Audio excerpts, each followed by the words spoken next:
Hey,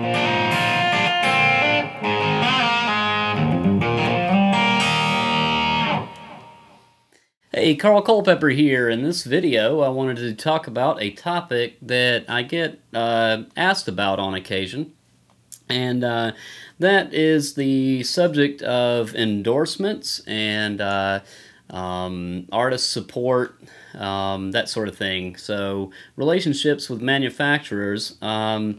And to start off, I would like to say that the first thing, before you get into anything like that, is maybe ask yourself, why do you want an endorsement? So, an endorsement is a business arrangement between you or an artist and the manufacturer. So there has to be a value to be had on both sides. It's not an entitlement program just so you can get free crap. Okay, so with that in mind, you should approach anybody that you would like to have an endorsement with what can you do for them. That should be how you kind of lead into it. What do you have that will help them gain visibility or just put their product in front of people in a way that the people who might buy it are going to know about it. Okay, so there are lots of different levels. There are the super famous musicians that get lots of free stuff because everything they do is high profile. And that's understandable, and big companies have a big budget for this kind of stuff, so they can let stuff go if they want to. But the rest of us are operating on a different level. Us regular musicians, working class musicians, we have a different different economy than that, and the manufacturers have a different way of dealing with us most of the time. So what we need to do is think about it from a product representation sort of point of view. So when you go into this, you should probably even start with, why do I want an endorsement? It's not just to get free crap and to be just getting loaded up that way. It should be more along the lines of, I really believe in this product. I endorse the product, not just the company endorsing me, but I endorse that product. I would like to use this product. Guitars, I'm going to play the guitar, at least under certain circumstances where that particular guitar is useful. Maybe all the time even, depending on what the situation is. Same with amplifiers, strings, anything like that. But I see, occasionally I see people kind of whoring themselves out with equipment. And I don't know, I'm not a big fan of that. I think there should be some sort of limit to how far, maybe, some boundary as to how far you would go with that type of just sort of selling out, I guess, if you will.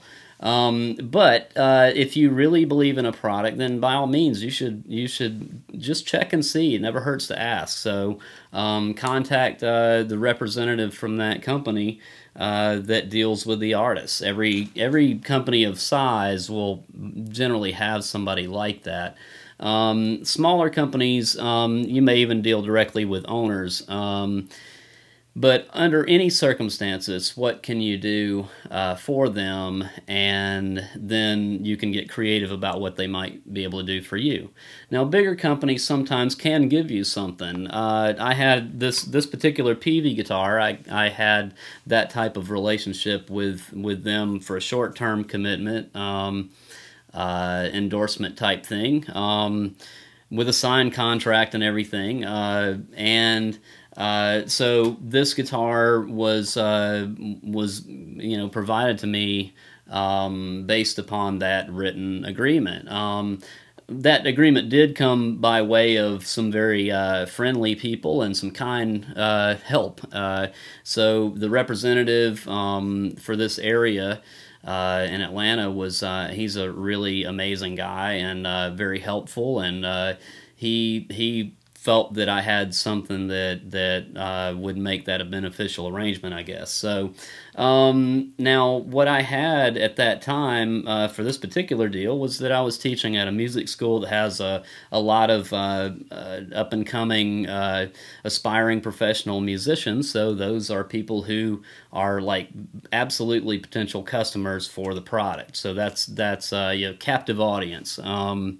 So those things are pretty powerful, I think. Now, if you're just playing gigs, now that's an important thing too, an important type of exposure. But how many people in the audience are actually going to be interested in the instrument you play? That depends on the kind of music you're playing and the kind of audience that it is. So those things all have to be taken into account. Other things that could be taken into account is, am I doing videos online, and am I doing records? I'm saying records because I'm old. It's how many recordings and how much distribution are those recordings getting, and do people know I played on it? That kind of thing. So there's lots of different possibilities. Another situation similar to that, I was blessed with this Ovation guitar, which was actually my first, I guess, quasi-endorsement type of deal. That came about, again, because of the music school, the Atlanta Institute of Music at the time. I was teaching there. It was actually when I first started teaching there in '92.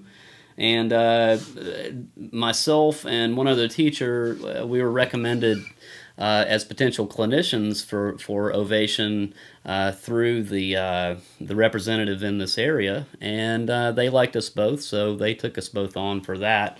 I didn't maintain the relationship for very long, but they permanently loaned me this guitar. So after all this time, I still have it.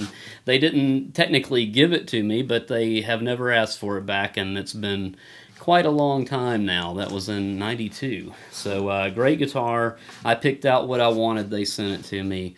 Really cool. I even offered to let them have it back at one point, and they said no, hang on to it, because they knew I was using it. So anyway, another slightly different, similar but slightly different arrangement. Now, other things, local artists, local luthiers might be making custom guitars. I've got a couple of guitars here that were made by a local guy here in Atlanta. He's no longer doing that business, but this was John Marshall Custom Guitars, and he made this guitar for me and gave it to me because he wanted me to be playing one of his guitars some. So he felt I needed a Telecaster, and he built me an amazing custom Telecaster. And also, another arrangement with him, we worked out a bartering deal. That's where I recorded a record for him, and I got this custom-made prototype of his, which is an awesome 100-year-old mahogany body, amazing sounding guitar that I got in sort of that deal. So a couple of creative ways to get something that I wanted. So I'm telling you this just because you might want to remember that there's more than one way to do this. And more than one way that not only you could help a particular manufacturer, but maybe more than one way they could help you. And also locally, there's a company here, Andrews Amplification. They helped me out by giving me a great deal on one of their amps, and they do a lot of help for me in terms of maintaining my, not only the amp that they made, but also my Marshalls. And I've done a lot of videos, a number of videos for each of their models that they make, so that's another sort of example of a quid pro quo type of arrangement. And it's been very helpful for me, and I hope it's been helpful for them. So anyway, when you go into these things, think about that. That's how you want to present yourself, is what can I do that might be helpful for that company, and what should I expect as being a reasonable thing to get in return for that. It's not always reasonable to think that you're going to get something for free. Smaller companies especially will have a difficult time having enough of a budget to just give you free stuff. So always keep that in mind. Some of these really great smaller companies can't really afford to give you a whole bunch of their products. So now, having said that, go into anything like this with that in mind, that they may come back and say, we can help you, but you'll need to, we can sell you this for, say, cost or something like that. Well, that may still be a lot of money. Let's say it's a $3,000 amp. Well, then you still have to spend $1,500 to get that amp. But that's a really that can be a really good deal to get the amp, but you may go into it not expecting to have to buy anything. Well, be careful. I would advise you to be careful before you contact the company.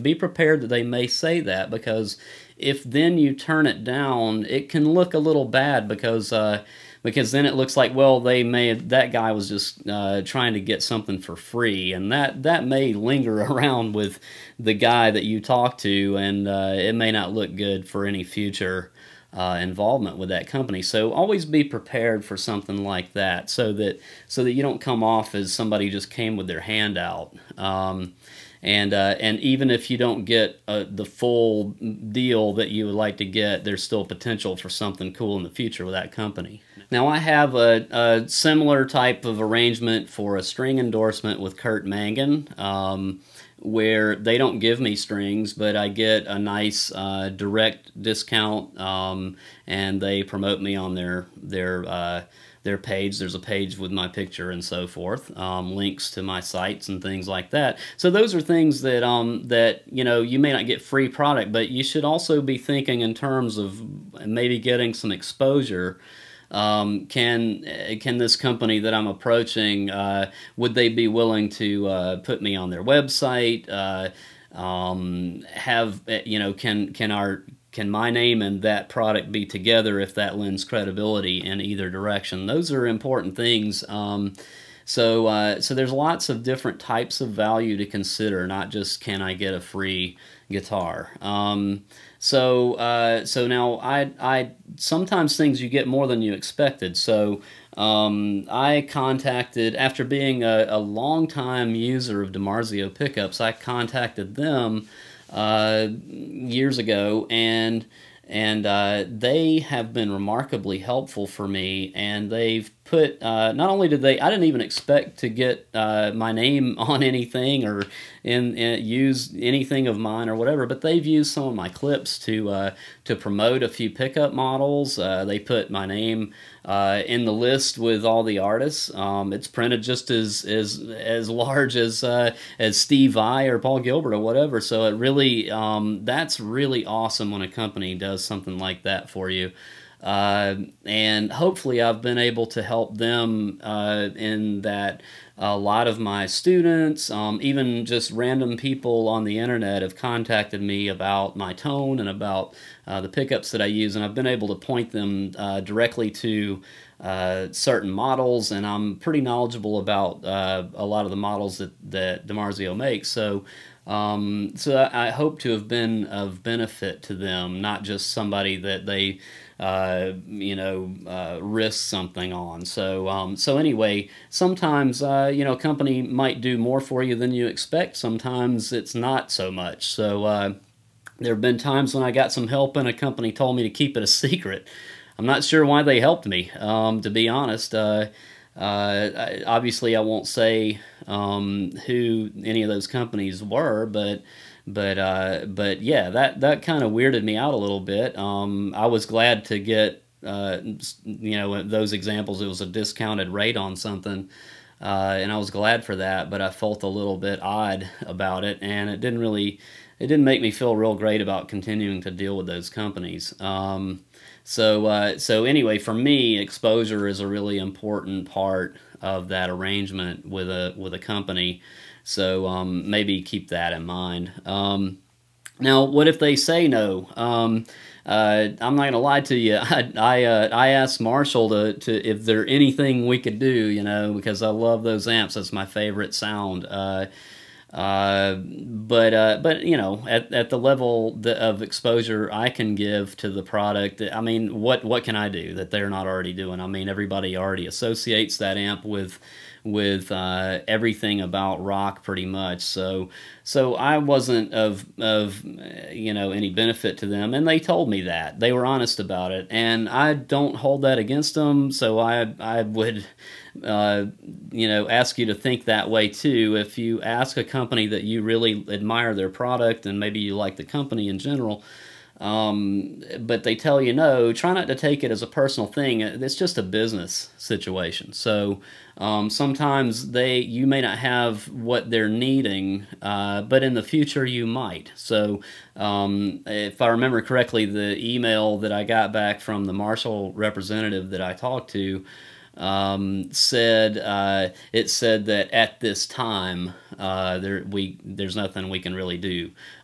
So to me, that meant that there may be a time that there can be something we could do, depending on what I can do to show myself to be a benefit to them.